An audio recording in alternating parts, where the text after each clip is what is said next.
India's largest digital media network Suman టీవీతో చేతులు కలపండి. ఫ్రాంచైజ్ ద్వారా లోకల్ మీడియా పార్ట్నర్ అవ్వండి.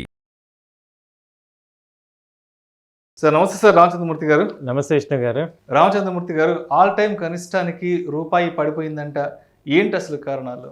అవునండి, ఇది నిజమే. రూపాయి గడిచిన ఒక వీక్లో 61 పైసలు తగ్గింది. ఇది చాలా మేజర్ ఎఫెక్ట్ యాక్చువల్గా. ఇప్పుడు 83.03 పైసలు ఉంది ప్రజెంట్. అంటే 61 పైసలు అంటే చాలా మేజర్ ఎఫెక్ట్ అవుతుంది. ఎందుకంటే రూపాయి జనరల్గా 10 పైసలు అటు ఇటుగా లాస్ట్ 3-4 మంత్స్ నుంచి ఉంది. దీనికి మేజర్ రీజన్ ఏంటంటే మనం ఎక్కువగా డిపెండ్ అయ్యేది ఆయిల్ మీద డిపెండ్ అవుతాం. క్రూడ్ ఆయిల్ బ్యారెల్ వచ్చి 80 రూపీస్ ఉండేది 90 రూపీస్కి వచ్చింది. సో అది మేజర్ ఎఫెక్ట్ అయింది. ఎందుకంటే ఈ ఒపెక్ కంట్రీస్ అన్నీ కూడా, అంటే ఆయిల్ సప్లై చేసే కంట్రీస్ అన్నీ కూడా ఈ సప్లై బ్యాన్ ప్రొడక్షన్ తగ్గిస్తున్నారు. డిసెంబర్ వరకు షార్టేజ్ చేద్దామని ప్లాన్ చేసుకున్నారు. ఇక మొత్తం మన ఒక్క ఇండియాకే కాదు, ఈ ఆయిల్ ఎవరైతే ఇంపోర్ట్ చేసుకుంటారో వాళ్ళందరికీ కూడా ఇది ఒక ఎఫెక్ట్ అయ్యేది. ఎందుకంటే ఇవాళ ప్రపంచాన్ని శాసించేది ఆయిల్. అవి తయారు చేసేది ఈ ఒపెక్ కంట్రీసే కాబట్టి సప్లై చేసేది. వాళ్ళకి ఎప్పుడైతే ఫండింగ్ అవసరం లేదు, ఓవర్ సప్లై ఉన్నప్పుడు వాళ్ళు ఆటోమేటిక్గా ప్రొడక్షన్ తగ్గించుకుంటారు. మొన్న వాళ్ళు ఏం చేశారు, లాస్ట్ 6 months బ్యాక్ ప్రొడక్షన్ పెంచారు. ఎప్పుడైతే ప్రొడక్షన్ పెరుగుతుందో ఆటోమేటిక్గా రేట్ తగ్గుతుంది. అలాగే మొన్నటిదాకా మనకి రష్యా తక్కువ రేట్లో ఆయిల్ ఇచ్చింది. ఇప్పుడు ఏంటంటే రష్యా కూడా ఆయిల్ కట్ ప్లాన్ చేసుకున్నారు వీళ్ళందరూ కలిపి. సో ఇది మేజర్గా ఎఫెక్ట్ అయింది. ఆ తర్వాత ఏంటంటే స్టాక్ మార్కెట్లో కూడా మొన్న లాస్ట్ వీక్ పెద్ద ఎత్తున అమ్మకాలు జరిగాయి.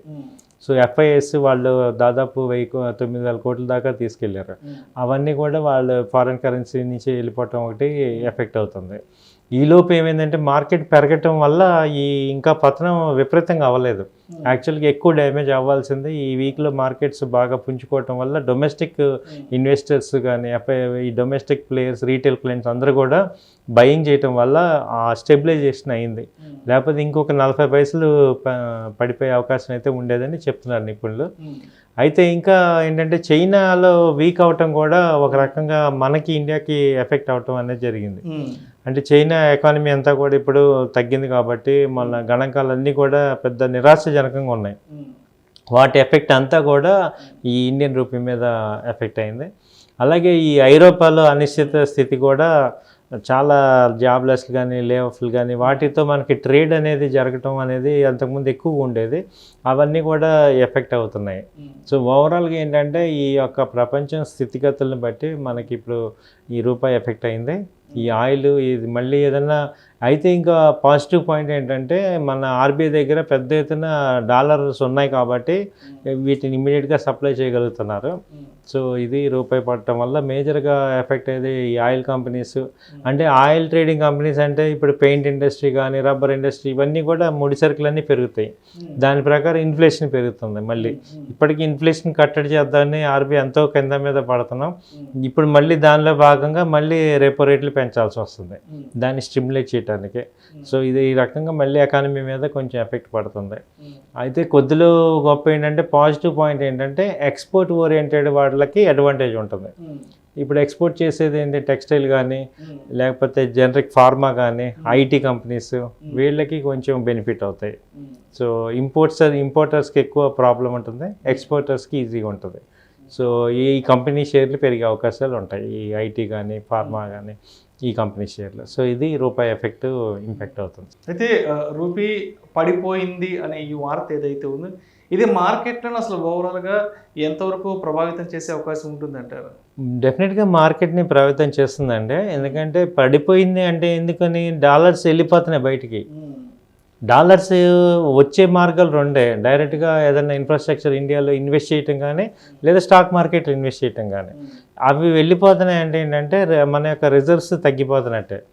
సో ఎప్పుడైతే డాలర్స్ రిజర్వ్స్ తగ్గిపోతున్నాయో పేమెంట్స్కి ట్రేడ్ డెఫిసిట్ ఛాన్సెస్ ఉన్నాయి. కాబట్టి రూపాయి తగ్గటం అనేది ఎకనామికల్గా ఒక గుడ్ న్యూస్ కాదు, bad side, negative news. Stock market కూడా అది నెగిటివ్ న్యూస్. ఒకప్పుడు విపరీతంగా ఉండే నెగిటివ్ వాళ్ళు ఏంటంటే కొంచెం రీటైల్ ఇన్వెస్టర్స్ అందరూ కూడా పెద్ద ఎత్తున వాళ్ళు చేయటం వల్ల కాంపెన్సేట్ అవుతుంది. లేకపోతే అదివరకట్లాగా చూసుకుంటే ఇప్పుడు ఈ న్యూస్కి మార్కెట్స్లో పెద్ద ఎత్తున డౌన్ఫాల్ జరగాలి, కానీ ఏమైందంటే మార్కెట్స్ రికవర్ అయ్యి పుల్ బ్యాక్ అయ్యి పుంజుకుంటుంది. సో ఈ కాంట్రారీగా ఉంది ఇప్పుడు ఈ ఈక్వేషన్స్కి ఆపోజిట్గా ఉంది. ఎందుకంటే వీళ్ళు ఎప్పుడైతే డబ్బులు తీసేస్తున్నారో బయింగ్ డిప్స్లో మన డొమెస్టిక్ రీటైల్ క్లయింట్స్ అందరూ కూడా యాక్టివ్గా పార్టిసిపేట్ చేస్తున్నారు. దానివల్ల ఏమవుతుందంటే స్టాక్ మార్కెట్ అయితే పడట్లేదు, ఎకానమీ అయితే కొంచెం ఎఫెక్ట్ అవుతున్నా కానీ అది వరకు ఈ ఎకానమీ ఎఫెక్ట్ అంతా కూడా స్టాక్ మార్కెట్ మీద ఇంకా విపరీతంగా డబుల్ బ్యాటింగ్ అయ్యేది. ఇప్పుడు ఓన్లీ ఎకానమీ ఎఫెక్ట్ మాత్రం జరుగుతుంది. Thank you sir, thank you so much Ramachandramurthy garu. Thank you అండి.